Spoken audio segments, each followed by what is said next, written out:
compassionate to one another, forgiving each other, just as in Christ God forgave you.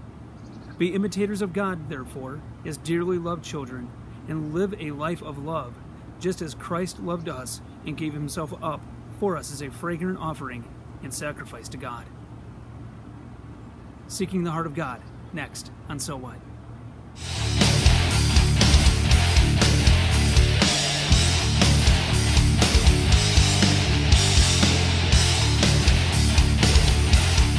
Hi, I'm Chris Dorman. And I'm Don Waite. Welcome back to So What?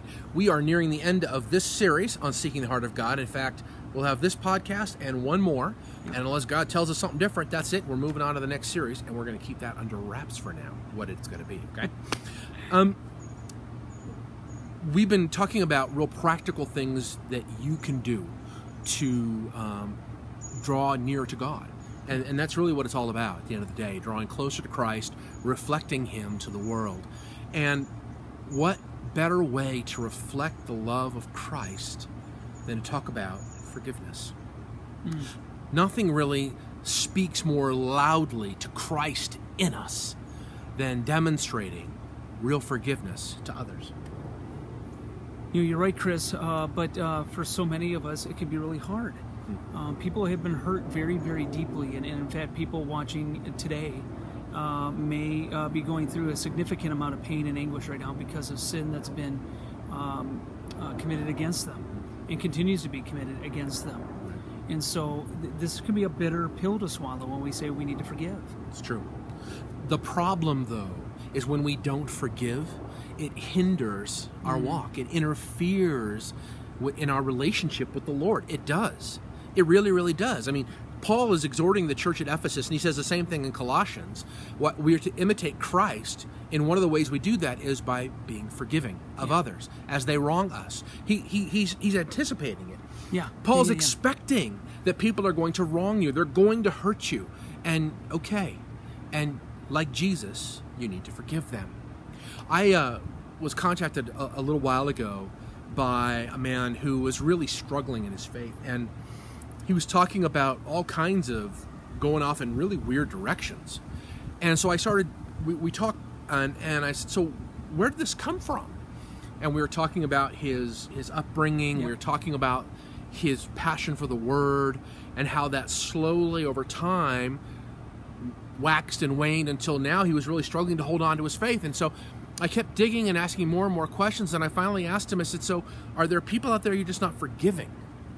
And then he got really quiet. And it turns out the answer was yes. And there are people in his life that are really close to him who, now he's an adult, he's on his own, but they continue to hurt him. And I asked him straight up, have you forgiven them? And he goes, absolutely not. But they continue to hurt me. I said, well, as gently and compassionately as I could, I said, maybe this is the reason why you're feeling this distance from the Lord. Maybe this is why you don't feel this passion for Him anymore, because this bitterness has taken over your heart. I can understand that, right? I've lived that myself. I know. Recently I was hurt very, very deeply by those whom I felt very betrayed by, and the pain. And we've talked about this in the past, the self-protection, you draw in, Chris. Yeah. And you kind of circle the wagons of your own heart, and you're like, I'm going to protect myself, and I'm not going to forgive you. You've hurt me so much. Right. You've hurt my loved ones so much. I can't. Right. But you know what happens I'm not going to let you back into my heart. Right. And so what happens, though, is you're not just withholding forgiveness, but what you're doing is you're building up bitterness in your heart. Yes. Bitterness just builds and builds in your heart. And yet that's not the heart of God. We're talking about pursuing the heart of God, right? Seeking the heart of God. Right. God's heart is to forgive and to love. And it's the antithesis of that if I'm going to withhold that from others. That's right. That's right. Forgive us our trespasses as we forgive those who trespass against us, Lord. Right. How many times should I forgive my brother? Right? Up to 7 times? 70 times 7? I mean, what's the point? There's really not an exhaustion of that, right? There is no end to the forgiveness that we are to show to others. How is that even possible? Beloved, I'm going to, please take this in the way that I mean it. The truth is if you really, really understood the depth of your own sin against God, if you understood the offense of your wickedness before a holy, just, and righteous God, contemplate the the depth of your own sinful, wicked heart, and look at the grace that you have experienced. If you do that, you will have a heart of forgiveness. I think that we can't really, truly forgive others unless we really try to understand how much we have been forgiven. Yeah. Do that and watch your capacity to forgive grow. And as you forgive, your heart will be tender again and open again to the Lord, and that passion will be rekindled. Chris, you nailed it. I mean, you nailed it. Our sinful hearts are such an affront to God in His infinite holiness. When we begin to understand how wicked we are without Christ, then we can begin to understand the depth of His love and His grace, which is immeasurable. Paul says you can't even begin to understand the depth, the love that God has for us in Christ Jesus, and yet we will begin to have our eyes open. It's like the scales are coming off. Oh my gosh, I've been forgiven so much. The man who has been forgiven much loves much. Right. And your heart just starts to melt away. It just does.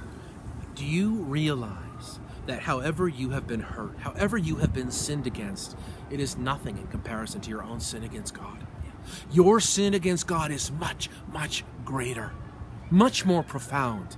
And yet in Christ, what is there for you? A heart of compassion and mercy and forgiveness. And that's why Paul can tell us, just like Jesus, just like you have experienced, do that to others. Do that to others and show them the love of Christ. That's the gospel. That really, truly is the gospel. Yeah. They will know you by the love that you have for one another. They will know that you're a believer because your life is different. Because you know what? You forgive. Not like the world forgives, which isn't really forgiveness. Right. But you forgive like Christ forgives. No conditions. We're going to love because we've been loved. We're going to forgive because we've been forgiven. Yes. Right? That's it. That's the gospel. We're not necessarily, if they're hurtful, destructive people, we're not necessarily going to invite them back into our lives, okay? Right. But we're not going to continue to give them power over our faith, over our heart, by holding on to bitterness and anger and pain. We're going to let that go. We're going to let that go and forgive them just as in Christ we have been forgiven. Do that and you will draw near to the heart of God. Thank you for tuning in, my friends, and I'll talk to you next week. We'll see you soon.